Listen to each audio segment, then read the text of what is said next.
Welcome back to The Ed Show. Well, the battleground story tonight is just that. A battle royale is coming to Washington, and the Democrats better be ready, and they better get up and fight back. During his victory lap today, John Boehner said his first priority is going after the Obama agenda. The American people are concerned about the government takeover of health care. I think it's important for us to lay the groundwork before we begin to repeal this monstrosity and replace it with common sense reforms that will bring down the cost of health insurance in America.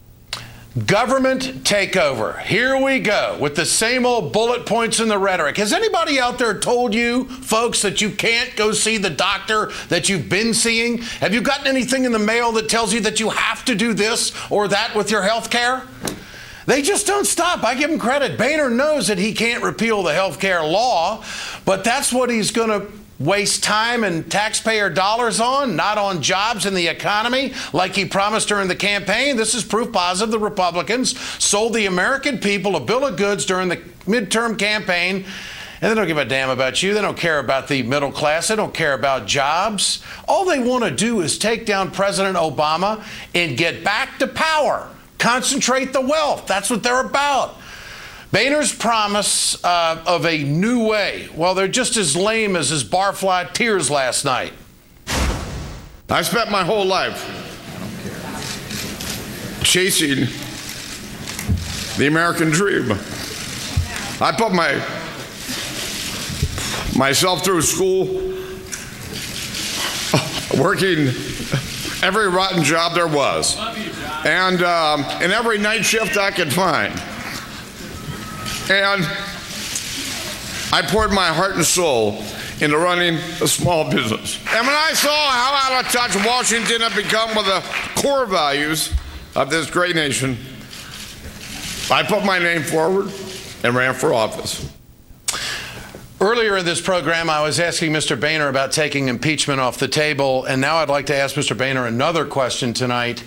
Mr. Boehner, do you think that there are any American families out there that are crying when they are told after they get sick that the insurance company is going to drop them?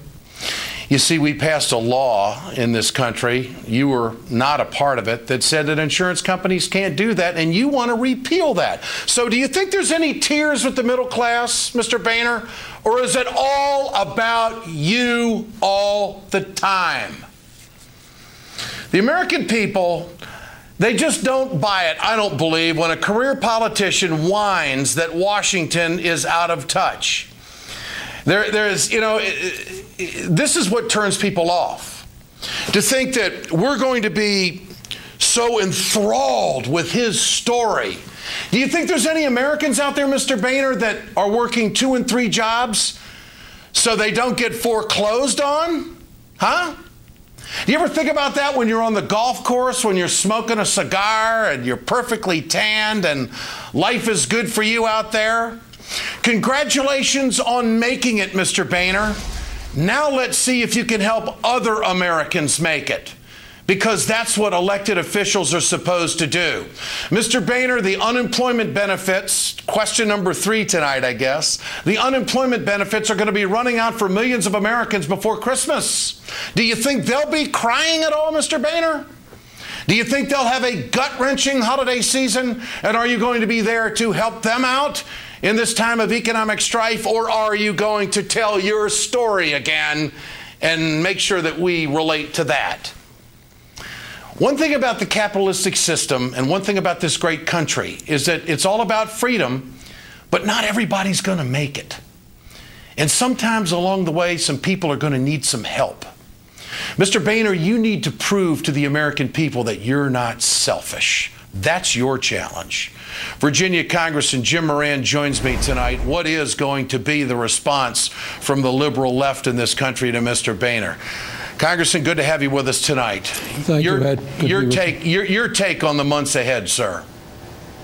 Well, I don't have a problem with John being long on emotions. It's just that he's short on empathy. You know, they have made a science of saying no. And now they're going to have to do something. They're going to have to tell us what they stand for. 11 times over the last 4 years, they voted to preserve tax breaks so that corporations could ship jobs overseas. Are they going to continue to do that?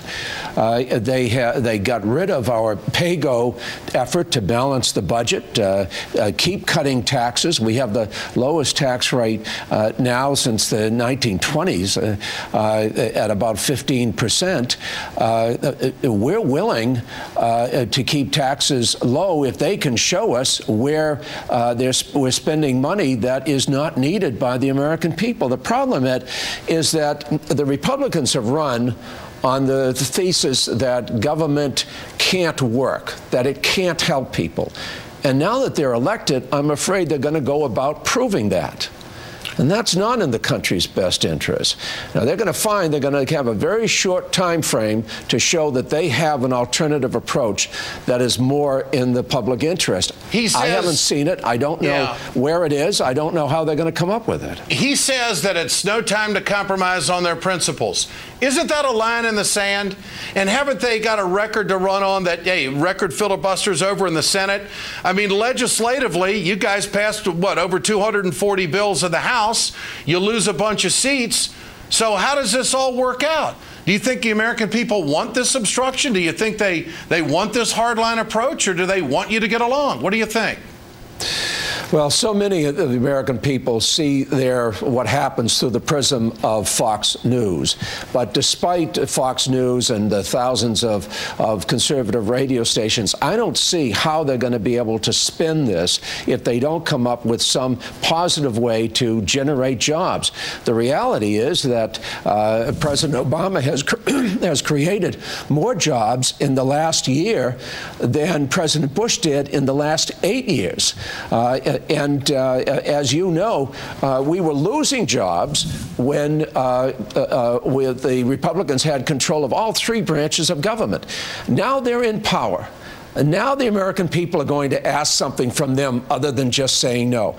I want to hear what it is that they're going to do. How are they going to create jobs in the Midwest and the South? That's where Democratic seats were lost, because that's not where the jobs are. And you know, just a point, Ed. Since World War II, we invested about 30% more every single decade in education, for example, and our cost and our standard of living for all Americans almost doubled every decade until 1980. In 1980, we started starving the beast, in Ronald Reagan's words, and as a result, the middle class lost money, lost income, lost jobs, and in fact, instead of being the best in education all over the world, we're now number 12, and we're sinking fast. We're 16th in college graduates. Are they going to be able to improve education by cutting spending? Many of them even want to eliminate the Department of Education. Well, and the answer to that is absolutely no. They're not. They're not. They are going to try to govern with a dartboard mentality. Oh, let's cut that too and not worry about the ramifications of the whole thing. Congressman Moran, great to have you with us tonight. I appreciate your time. Obviously, we got an interesting 2 years coming up. We appreciate you coming on the program.